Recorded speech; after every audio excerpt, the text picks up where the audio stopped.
大家好，我是叶俊宏。在我们看到104年的学测的数学考题，那这一年的考题很多老师都认为这是出的比较偏难的一个年度。那它的各标顶前均后底都会比以往来少个1积分到2积分。为什么呢？因为它在有些题目的计算上面是非常的繁琐，那解题的步骤也比较多跟以往的考题有点不一样。那各册的分布在4册分布里面，它也不是很平均。在第一册里面出现的是3题主要是集中在多项式跟指对数。那第2册出现的7题7题的分量就相当的多那再来后面的2册出现了各5题。那后面这2册看起来很平均，但是呢，它的计算是属于比较偏麻烦的。那我们现在来看到这第一题。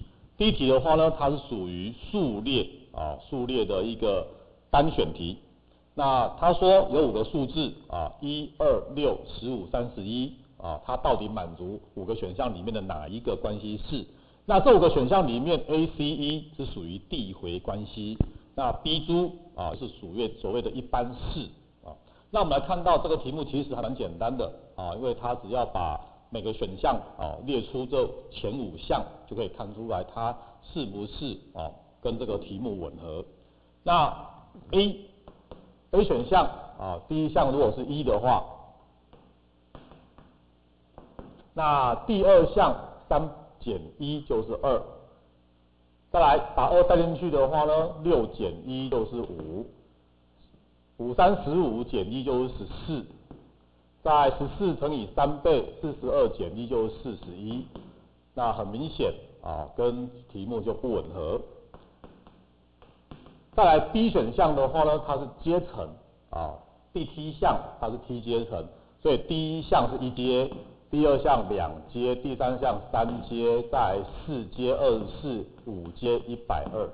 那这个也是不对的再来 C 选项的话呢它是加上这个项数的平方。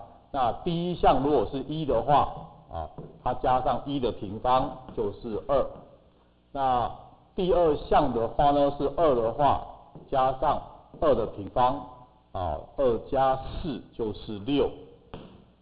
那再来6去加上这第3项是6，那加上3的平方9，6加9就是15。那再来15是第4项第4项加上4的平方16，15加16是31。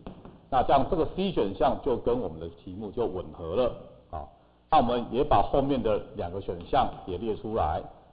猪的话呢是2的次方减1，所以第1项是1，T 若带2是4减1，T 若带3是8减1T 带4是16减1，T 带5是32减1。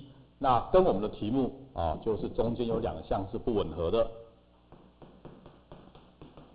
再来第5个选项的话呢，它是递回第1项如果是1的话，那1乘以第1项加1会变成2，那2乘上第2项224，4加1是5。